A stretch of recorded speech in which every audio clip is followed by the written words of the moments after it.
Hi hello నమస్తే అండి. Welcome back to my channel. నేను మీ Srilakshmi. Friends, welcome back to my channel. బాగున్నారండి? నేను సూపర్గా ఉన్నాను. ఈరోజు వీడియోలో నోరూరించి టేస్టీ చిల్లీ పన్నీర్ చేసేసుకున్నాం కదా. సో ప్రిపరేషన్ కోసం లేట్ చేయకుండా వీడియోలోకి వెళ్ళిపోదాం. చిల్లీ పన్నీర్ రెడీ చేసుకుని ఫస్ట్ మనం పన్నీర్ తీసుకుని దీన్ని ఇప్పుడు మనం క్యూబ్స్ లాగా కట్ చేసుకుని రెడీగా పెట్టుకుందాం. మనం పన్నీర్ని ఇలాగా క్యూబ్స్లా కట్ చేసుకున్నాం కదండి. ఇప్పుడు మనం ప్రిపరేషన్ చేసుకుందాం. దానికోసం ఫస్ట్ ఒక పెద్ద మిక్సింగ్ బౌల్ తీసుకుందాం. ఫస్ట్ ఒక 2 స్పూన్స్ వరకు కార్న్ఫ్లోర్ యాడ్ చేసుకుందాం. టేస్ట్కి సరిపడా సాల్ట్ యాడ్ చేసుకుందాం. స్పూన్ వరకు పెప్పర్ కూడా యాడ్ చేసుకుందాం. కొద్దిగా చిల్లీ ఫ్లేక్స్ కూడా వేసుకుందాం. అన్నీ ఒకసారి బాగా మిక్స్ చేసుకుందాం అండి. మిక్స్ చేసుకుని ఇప్పుడు కొద్దిగా వాటర్ యాడ్ చేసుకుంటూ దీన్ని ఒక లిక్విడ్ లాగా ఫామ్ చేసుకుందాం. మనకి ఇలా బాగా మిక్స్ చేసుకున్నాం కదండి. ఇప్పుడు పన్నీర్ ముక్కలన్నిటినీ ఇందులో వేసుకుని బాగా కోట్ చేసుకోవాలి. మొత్తం మనం వేసుకున్న మిక్చర్ అంతా పన్నీర్ ముక్కలు పట్టేటట్టు బాగా మిక్స్ చేసుకోవాలి.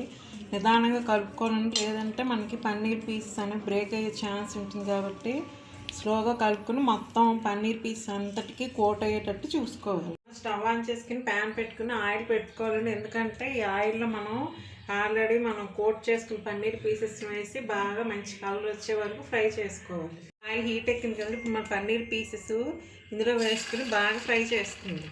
పన్నీర్ పీసెస్ అన్ని ఫ్రై చేసుకున్నాం కదండి. వేరే ప్లేట్లోకి తీసేసుకోవాలి. ఇప్పుడు మనం చిల్లీ పన్నీర్ రెడీ చేసుకుని మళ్ళీ స్టవ్ ఆన్ చేసుకుని వేరే ప్యాన్ పెట్టుకుందాం. స్టవ్ ఆన్ చేసుకుని ప్యాన్ పెట్టుకుందాం అండి. ఒక 2 స్పూన్స్ వరకు ఆయిల్ వేసుకుందాం. హీట్ ఎక్కింది కదండి. ఇప్పుడు మనం సన్నగా కట్ చేసి పెట్టుకున్న గార్లిక్ అండ్ జింజర్, అదే అల్లం వెల్లుల్లి యాడ్ చేసుకుందాం. ఇప్పుడు 3 పచ్చిమిర్చిలు సన్నగా చీలికలుగా కట్ చేసుకుని ఇవి కూడా బాగా ఫ్రై అయిపోయినాయి కదండి. ఇప్పుడు మనం 1 కప్పు సన్నగా కట్ చేసి పెట్టుకున్న ఆనియన్స్ యాడ్ చేసుకుందాం. చేసి పెట్టుకున్న క్యాప్సికమ్ కూడా యాడ్ చేసుకుందాం. సరిపడి సాల్ట్ యాడ్ చేసుకుని సాల్ట్ చూసి వేసుకుందాం మనం, ఎందుకంటే ప్రాసెస్లో ఉంటుంది. అలాగే మనం పన్నీర్లో కూడా వేసుకున్నాం కాబట్టి రుచికి సరిపడి సాల్ట్ వేసుకుని ఒకసారి బాగా మిక్స్ చేసుకుందాం. ఈ మన రెసిపీ చేసేంతసేపు ఫ్లేమ్ హైలోనే పెట్టి చేసుకోవాలండి. ఈ టైప్ ఐటమ్స్ మనం ఫ్లేమ్ హైలో పెట్టి చేసుకుంటాం కదా. సో ఇప్పుడు మనకి ఇవన్నీ బాగా ఫ్రై అయిపోయాయి కదా. ఇప్పుడు మనం సాస్ యాడ్ చేసుకుందామండి. ఫస్ట్ సోయా సాస్ యాడ్ చేసుకుందాం.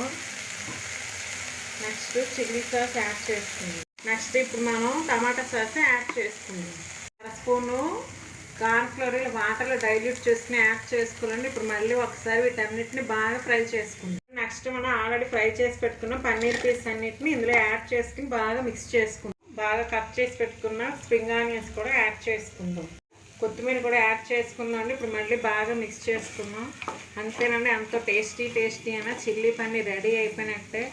టేస్ట్ సూపర్గా ఉంటుంది. అందరికీ చెప్పనవసరం లేదు. సో నా వీడియోస్ చివరి వరకు చూడండి, లైక్ చేయండి, షేర్ చేయండి, సబ్స్క్రైబ్ చేయడం మాత్రం మర్చిపోకండి. పక్కన బెల్ ఐకాన్ అలా కొట్టారంటే ఇలా వీడియోస్ వస్తూనే ఉంటాయండి.